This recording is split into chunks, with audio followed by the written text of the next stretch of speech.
Thanks for stopping in to visit with Jer on a Sunday morning. I even put on my tie. You won't notice that I'm still wearing my pajamas. You know something about pajamas today? You can use them for social things, as long as you wear a tie. And also it distracts people from noticing things like your senility and your dementia. I wanted to talk to you this week about lucid dreaming. I've been doing that a lot. The two things that I've been doing, somebody said, why haven't you been making more videos, Jer? Because I'm too busy lucid dreaming. Because the dream world is a lot more fun than the real world. And my dog Bentley's there in the dreams. So I've got everything that's important to me right there. And things that happen in real life happen in the dreams. You should read about lucid dreaming. I've yet to fly in lucid dreams, but I do that in Flight Simulator. In real life, I was never able to achieve an instrument rating as a pilot. But on Flight Simulator, yeah, I can do this. I spend a lot of time figuring out things like the GPS, experimenting. If I set the altitude in the plane at 80 feet and flew 142 miles an hour, would I be able to fly under the I-205 bridge and impress everybody? It's amazing. I can do it with Flight Simulator. In real life, I would never do that. Never, ever, never. I would never trust a mechanical device like the GPS, because I know the one in my car tried to lead me across the Columbia River. The road stops at the Columbia, at a boat ramp, and another one starts on the other side, has the same name, the road, right across. I guess the GPS planned that I would have one of those amphibious cars, you know. I can't even afford one of those electric cars. I'd be electrocuted, I'm sure, if I drove one. This has been an interesting week in the news. The news I'm going to type it, kind of adjusted here to the letters I've received. One said the United States of America would never do the kind of things that are being done in the East. Perhaps they missed a history class when they talked about Kent State. I never forgot that. Many years ago, by the way. But the National Guard, by its name, it's supposed to protect the nation, right? A bunch of unarmed student protesters at Kent State University. The National Guard took guns, heavy, big guns, and blew a bunch of them away. Exactly what's happening in the East today. And the United States did that. And there's, in a way, a lesson here that's to be learned. Whether we stay hiding in the closet as Americans, only wanting democracy, which we don't have. We don't even have it ourselves, so what the hell? Here's a chance, to where we can, the rubber meets the road. We should try to help these people, but we're not going to. We'd rather send our troops over to help people that don't want our help. Makes a lot of sense. But when they do those kind of things, and it's seen on television, people that are young, because I was young at Kent State. I am now 67 years of age. And all of the years I have never gotten those images out of my mind. Some things, like when I'm in school, some things kind of come into my mind and they just bounce around in there. And occasionally I can pull them up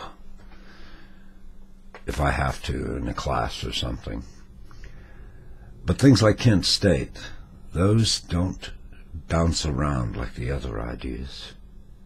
They sear into the depths of your soul. From that day, I stopped supporting the National Guard. And when young people ask me, should I join the National Guard? It's what will happen there, too, because those kids will grow up like me. And I have never told a kid I thought joining the National Guard would be a good idea, because that's in my soul, of the images of those National Guard shooting unarmed students on soil of the United States will never be forgotten. And when those ruthless dictators shoot their people, and those young people grow up, those images will be burned into their soul too, so we don't have to interfere. The sad thing is a lot of people are going to die. But I've always told kids, if you want to serve the country, join the Coast Guard. Guard the coast. Protect the seals and the whales. But even the Coast Guard now has turned into some kind of a policing agency. But chances of you shooting American citizens as a Coast Guardsman are very remote. The National Guard has shot U.S. citizens on U.S. soil. Never forget that. Our nation is weak because we hang out with the bullies. That's the people we want to protect. Israel, of course, they always talk to us about the Holocaust, how terrible that was. Here we have a Holocaust going on right next door to them and throughout the region, but those Holocausts are okay when they kill people. Somehow, it doesn't make sense. Oh, but I forgot. That's something you should never talk about on these videos. Dangerous, you know. Then on March 4th, see, while the young people are watching cartoons, this past week, been watching the news. I remember when I was a baby, a little child, crawling around on the floor, my dad, who was big wheel in the Democratic Party in the state of California, my dad colored me in the hallway as I was crawling around like a big caterpillar. And he said, "Baby," he talked that way, "Republican Party is for big business. They don't give a damn about little babies. They don't give a damn about unions. They don't give a damn about people and old people." You remember that. I forgot it at the time. But in living through life, I have noticed that that's the only thing they're interested in. Business. Business is the key. Did you notice on the news back, we tie this into the East, knowing that we support these kind of tyrants, one of them is interviewed after they had just shot down with machine guns a bunch of innocent people who had their hands up asking for peace. And they thought they were talking to the U.S. media. They said, "Why did he take the machine gun and gun all the people down?" And the man said, "Because he knew we were controlled by Republicans now. So we can relate to this." The trouble is, a lot of us citizens see through your scam. We ain't Republicans. He said, "We shot them because they were going into a business district. They would have interfered with business. So that's their justification for shooting all those people." And they thought that our country now is for business, not for people. They would understand. Bull. It's a real mess. So the Republican Party now wants to end our Social Security on the 4th of March, leaving those of us who contributed for over 50 years for an insurance that was to be our retirement plan in case the stock market collapsed, which it did, and took all of our money. That's what we would be living on. I mean, it was our retirement plan, and we paid into it for 50 years. 50 years. And now it's going to stop because of the Republicans. And there's still people that would want to vote for them. You people make me very unstable. Well, that bothers me greatly.